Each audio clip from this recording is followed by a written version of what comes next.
Hello दोस्तों, आज हम बात करने वाले हैं कैपिलरिटी के बारे में। तो फ्रेंड्स, अगर आप हमारे चैनल को फर्स्ट टाइम विजिट कर रहे हो तो हमारे चैनल को सब्सक्राइब जरूर कर लीजिएगा, क्योंकि मैं आपके लिए ऐसे इंटरेस्टिंग वीडियोज लाता रहता हूं। तो चलिए करते हैं टॉपिक की शुरुआत। आज का हमारा टॉपिक है कैपिलरिटी। तो फ्रेंड्स, जानते हैं कि कैपिलरिटी क्या होता है। तो कैपिलरिटी एक बाल के समान एक ऐसी बारीक नलिकाएं हैं, केस नली हैं, जिन्हें पानी में डुबाने पर, इमर्ज करने पर पानी उनमें चढ़ता है या उतरता है, राइज करता है या फॉल करता है। उसी फिनोमिना को हम कैपिलरिटी बोलते हैं। तो फ्रेंड्स, हमारा जो कैपिलरिटी होता है ये ड्यू टू कोहेजन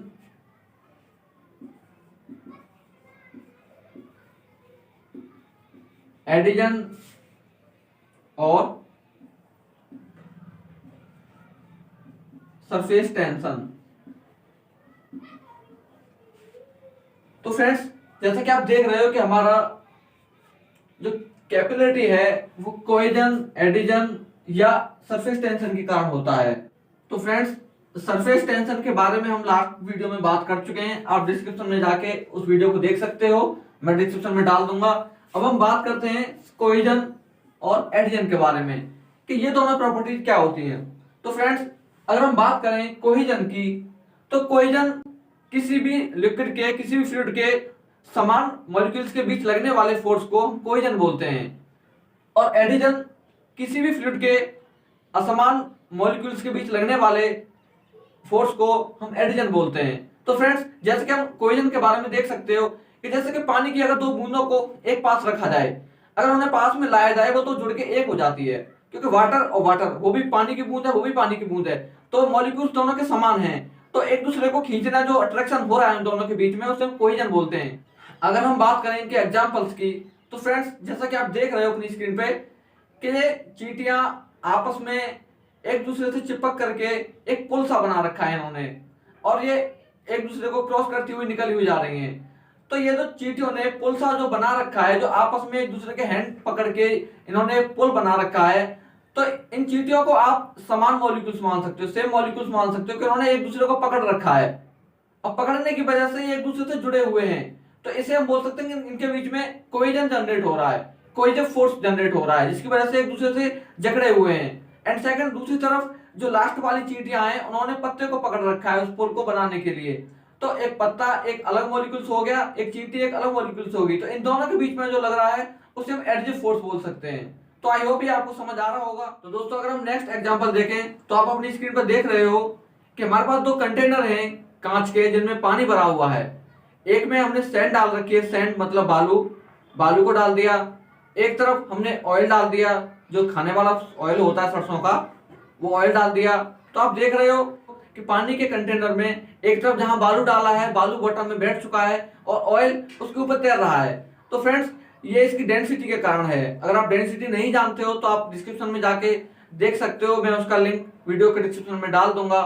और हमारा ऑयल पानी के ऊपर फ्लो कर रहा है, क्योंकि उसकी जो डेंसिटी है ऑयल की, वो पानी की डेंसिटी से कम है, इसीलिए वो पानी के ऊपर तैर रहा है। तो फ्रेंड्स, आप समझ चुके होंगे कि हमारी बालू पानी में क्यों मिक्स हो गई और हमारा ऑयल पानी में मिक्स क्यों नहीं हुआ, क्योंकि उसके अणुओं के बीच जो कोहेसिव फोर्स है वो बहुत कम है, इसलिए वो पानी में मिक्स हो गई है। और हमारा जो ऑयल है उसके अणुओं के बीच जो कोहेसिव फोर्स है वो बहुत ज्यादा है, इसलिए वो पानी मिक्स नहीं हुआ है। तो नेक्स्ट आप देखिए कि जैसे कि आप फिगर में देख पा रहे हो कि बीच में दो वाटर के मॉलिक्यूल्स लगे हुए हैं, जिन्होंने आपस में एक एक हाथ अपना पकड़ा हुआ है, मतलब ये समान मॉलिक्यूल्स हो गए। तो इनके बीच में जो फोर्स कार्य कर रहा है, जैसे कि आप देख पा रहे हो, ये कोहेसिव फोर्स हो गया, ठीक है। एंड सेकंड, हम इन्होंने अपना एक एक हैंड एक पोल से पकड़ा हुआ है, तो वाटर एंड पोल, वाटर अलग मॉलिक्यूल्स हो गया और हमारा पोल अलग मॉलिक्यूल्स हो गया। तो उन दोनों के बीच में जो फोर्स कार्य कर रहा है वो हमारा एडिटिव फोर्स है। तो फ्रेंड्स, अगर आपके कोहेजन और एडिशन अब भी समझ में नहीं आया तो हमारे इस एग्जांपल के बाद आपके अच्छे से समझ में आ जाएगा कि कोहेजन और एडिशन क्या होता है।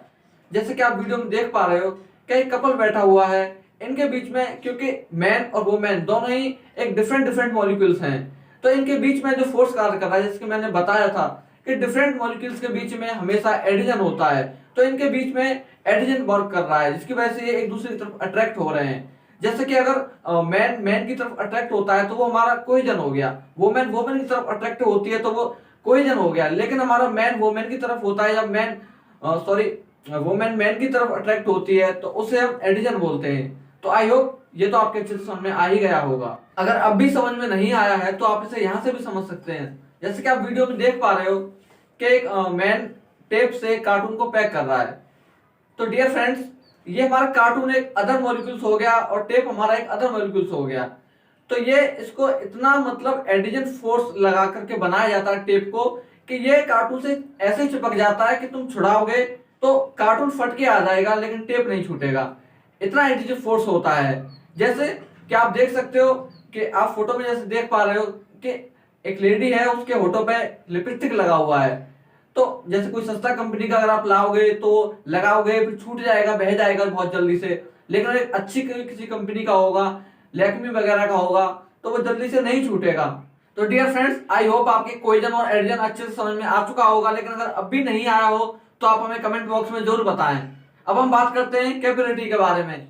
जैसा कि आपने देखा होगा कि हम पौधों की जड़ों में पानी देते हैं, जैसे कि आप वीडियो में देख पा रहे हो कि हम उनकी जड़ों में पानी देते हैं, लेकिन पानी उनकी जड़ों से पत्तियों तक पहुंच जाता है। क्या आपने कभी सोचा है कि ऐसा क्यों होता है? कि उनके अंदर जो पेड़ का जो तना होता है उसके अंदर ऐसी बारीक बारीक न जाने कितनी केस नलियां होती हैं। जैसे कि आप वीडियो में देख पा रहे हो कि पानी जो उसकी रूट है, नीचे रूट्स हैं, उनको टच कर रहा है। उनको टच करते हुए उनमें होकर के वो पानी धीरे धीरे करके ऊपर की ओर फ्लो कर रहा है। ठीक है फ्रेंड्स, तो ये जो पानी इन जड़ों से होकर के ऊपर तक जा रहा है, जहां से होकर ये पानी जा रहा है वो केस नलियां होती हैं। उन्हीं केस नलियों होकर ये पानी इसकी जड़ों से और ऊपर तक जा रहा है। तो इस पानी के ऊपर जाने की क्रिया को ही हम कैपिलरी एक्शन बोलते हैं और इस पूरे सिस्टम को कैपिलरिटी बोलते हैं हम। तो आई होप आपको ये समझ आ गया होगा। तो दोस्तों, आप जानते हो कि एक पौधे के लिए पानी ही सब कुछ होता है, कि पानी और सूर्य की रोशनी एंड जो कुछ भी न्यूट्रिएंट्स उसे जमीन से मिलते हैं वो सब उसके लिए जरूरी होता है। लेकिन बिना पानी के कोई भी उसकी प्रक्रिया, जो उसकी खाना बनाने की प्रक्रिया, वो पूरी नहीं हो सकती। जैसे कि आप देख पा रहे हो वीडियो में कि एक तरफ पानी नहीं है, बंजर जमीन है, और एक तरफ बरसात हो रही है। तो ये पेड़ जो वीडियो में दिख रहा है आपको, एक तरफ से सूखा है और एक तरफ से हरा भरा। इसका मतलब है कि हमारे पेड़ के लिए पानी होना बहुत आवश्यक है। तो डियर फ्रेंड्स, कैपिलरी एक्शन के लिए एक नोट बहुत इंपॉर्टेंट होता है जो मैं आपको बताता हूं कि हमारी जो केस नलियां हैं उनका जो डायामीटर है वो लेस देन होना चाहिए 1 सेंटीमीटर से। इट मीन्स ये है कि हमारी कैपिलरी एक्शन तभी हो सकती है जबकि उस केस नली का डाया 1 सेंटीमीटर से कम होगा। और यही क्वेश्चन एसएससी में पूछा जाता है, यहां पे इसकी वैल्यू 6 mm ली जाती है। तो इसे आप नोट कर सकते हैं कि एसएससी में ये क्वेश्चन पूछा जाता है कि केस नली का डाया कितना लिया जाता है। तो ये इंपॉर्टेंट वैल्यू है, इसकी स्टैंडर्ड है 6 mm।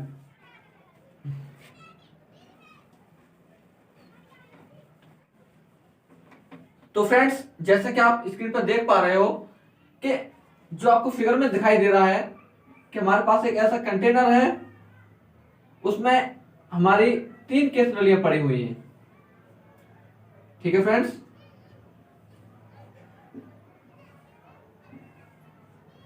तो आप देख रहे हो एक तरफ वाटर है और एक तरफ मरकरी है। तो जो वाटर वाला वो है कंटेनर, उसमें आप देख रहे हो जो सबसे पतली वाली जो केस नली है उसमें पानी कुछ इतना भरा हुआ है। उसके बाद जो उससे जो डाया उसका बड़ा है उसमें पानी कुछ इतना भरा हुआ है। जैसे कि आप देख रहे हो जो सबसे डाया वाली जो नली है, जो केस नली है, उसमें पानी सबसे कम भरा हुआ है। इसका मतलब ये है कि कैपिलरी एक्शन उसी नली में या केस नली में सबसे ज्यादा होगी जिसका डाया कम होगा। इसीलिए ये रिकमेंड किया जाता है कि हमारी केस नली का डाया 1 सेंटीमीटर से कम ही होना चाहिए।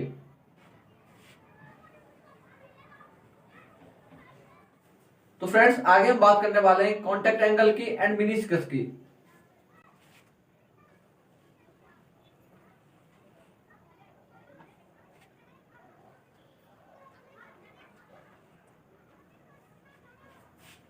तो डियर फ्रेंड्स, ये हमारे पास दो केस नलियां हैं। इसमें एक में है H2O, एक में है Hg। इट मीन्स इसमें है वाटर और इसमें है पारा।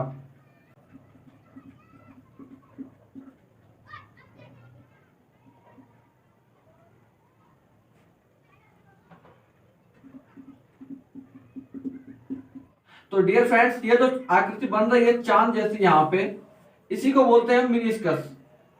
ये है हमारा कॉनकेव। कॉनकेव मतलब जैसे हथेली को ऐसे करें तो ये जो आकृति बन रही है कॉनकेव मिनिस्कस।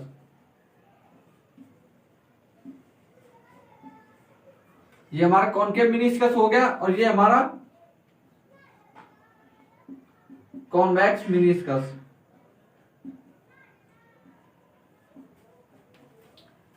तो डियर फ्रेंड्स, ये हमारा पानी जो होता है, इनके अणुओं के बीच, इसके मॉलिक्यूल्स के बीच एडिशन फोर्स इतना ज्यादा होता है कि हर किसी को भिगा देता है। जैसे कि जो हमारी नली है, ये हमारा ग्लास की है, ग्लास ट्यूब है। तो फ्रेंड्स, ये हमारा पानी के अंदर इतना ज्यादा एडिशन फोर्स होता है कि ये किसी को भी भिगा देता है। जैसे कि आप दीवार पर फेंक दो, दीवार को भिगा देगा, कपड़े पर फेंक दो, कपड़े को भिगा देगा।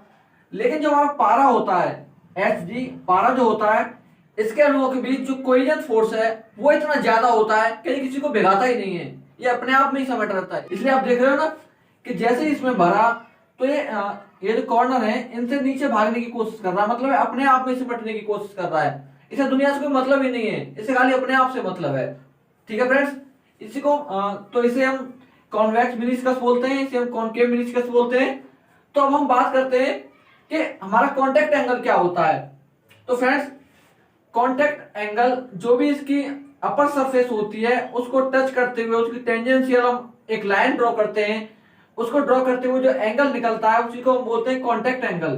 जैसे हमारा ये है, तो यहां से हम ऐसे टच करके लाइन ड्रॉ की हमने, तो यहां से इसका जो एंगल बना, ये जो थीटा है, इसी को हम बोलेंगे कांटेक्ट एंगल।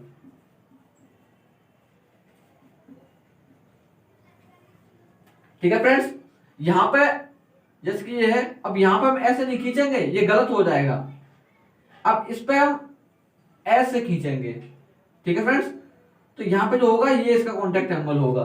तो दोस्तों, आई होप आपको मिनिस्कस क्या होता है, कांटेक्ट एंगल क्या होता है, ये आपको समझ में आ गया होगा।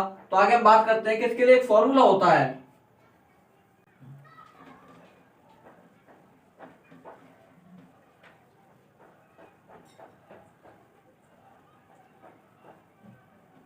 तो फ्रेंड्स, इन केस नलियों में जो पानी की हाइट राइज करती है या डाउन करती है, इसके लिए एक फॉर्मूला होता है।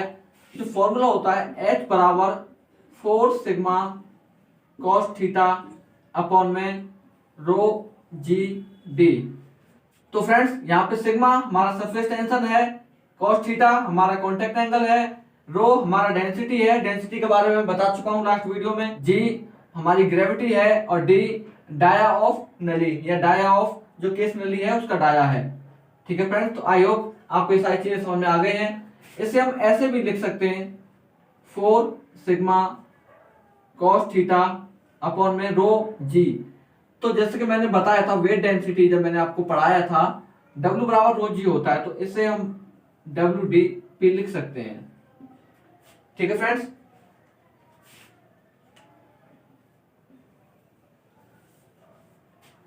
तो फ्रेंड्स, यहां से आपको ये क्लियर दिख रहा है कि हमारी जो इसकी हाइट होती है वो जो कॉस थीटा है, कांटेक्ट एंगल है, इसके प्रोपोर्शनल होती है। इट मींस थीटा के प्रोपोर्शनल होती है। अगर हम इसे ऐसे भी लिख दें तो कोई बड़ी बात नहीं है। ठीक है फ्रेंड्स, तो यहां पे हमने थीटा में क्या लिया हुआ है, कॉस। तो आप जानते हो कि हमारे कॉस 90 की वैल्यू 0 होती है। ठीक है फ्रेंड्स, इसका मतलब है कि अगर हम cos 90 से पहले की बात करेंगे, अगर हमारा थीटा की वैल्यू 90 से कम होगी तो हमारा जो कांटेक्ट एंगल है हमेशा पॉजिटिव होगा, तो हमारी जो हाइट है हमेशा पॉजिटिव होगी। इसका मतलब है कि वो राइज करेगा। ठीक है फ्रेंड्स, जैसे ही हमारा जो एंगल है वो 90 से आगे जाएगा तो वो नेगेटिव में जाना स्टार्ट हो जाएगा। नेगेटिव में जाना स्टार्ट हो जाएगा, इसका मतलब ये है कि हमारी जो हाइट है वो नेगेटिव वे में जाएगी। इसका मतलब उसकी जो हाइट है वो फॉल करेगी। ठीक है फ्रेंड्स, अगर हमारे थीटा की वैल्यू कम होती है 90 डिग्री से, तो यहाँ पे हमारा जो एडिटिव फोर्स है उस फ्लूइड का हमेशा ज्यादा होगा कोई फोर्स से। यही रीजन होता है फ्रेंड, जैसे कि मैंने आपको दिखाया था पीछे कि हमारा एक केस नली है, उसमें पानी भरा हुआ है और पानी उसकी दोनों सतहों पर, उसकी दोनों वॉल्स पे ऊपर की तरफ चढ़ा हुआ है कि पानी के अंदर एडिटिव फोर्स इतना ज्यादा होता है कि वो ग्लास ट्यूब की वॉल्स पे, उसकी दीवारों पे चढ़ जाता है, क्योंकि उसका एंगल जो है वो 90 से कम होता है। इसी वजह से उसके अंदर जो एडिटिव फोर्स है पानी के अंदर इतना ज्यादा होता है कि वो किसी भी चीज को भिगा देता है। चाहे पानी को दीवार पर फेंक दो वो तो उसको भिगा देगा, कपड़ों पर फेंक दो उसको भिगा देगा, क्योंकि उसके अंदर एडिटिव फोर्स इतना ज्यादा होता है कि वो किसी भी चीज को आसानी से भिगा देता है। एंड फ्रेंड्स, आप यहाँ देख सकते हो कि हमारे थीटा की वैल्यू 90 से ज्यादा होती है तो जस्ट अपोजिट हो जाएगा इसके। यहाँ पे कोएजिव फोर्स ज्यादा हो जाएगा एडिटिव फोर्स से।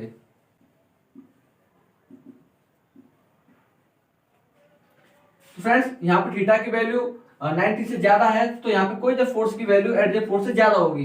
इसका मतलब है, जैसे कि मैंने बताया कि अगर थीटा की वैल्यू 90 से ऊपर जाती है और कॉस थीटा में हमेशा 90 से ऊपर नेगेटिव में जाता है, इसका मतलब है कि वो फॉल करेगा, मतलब डिक्रीज करेगा उसकी हाइट।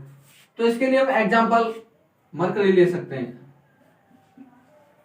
और इसके लिए हम एग्जांपल के रूप में H2O मतलब वाटर ले सकते हैं। ठीक है फ्रेंड्स, अगर हम जहां एडिटिव फोर्स की बात आए कि एडिटिव फोर्स ज्यादा होगा, वहां हम वाटर की बात करेंगे क्योंकि वाटर में एडिटिव फोर्स ज्यादा होता है। अगर हम बात करें कोएजिव फोर्स की बात, तो यहाँ पे हम मरकरी की बात करेंगे क्योंकि मरकरी में कोएजिव फोर्स बहुत ज्यादा होता है। तो दोस्तों, आई होप आपके समझ में आया होगा। तो हमारी वीडियो को लाइक जरूर करना और जाने से पहले हमारे चैनल को सब्सक्राइब जरूर करना। Thank you for watching.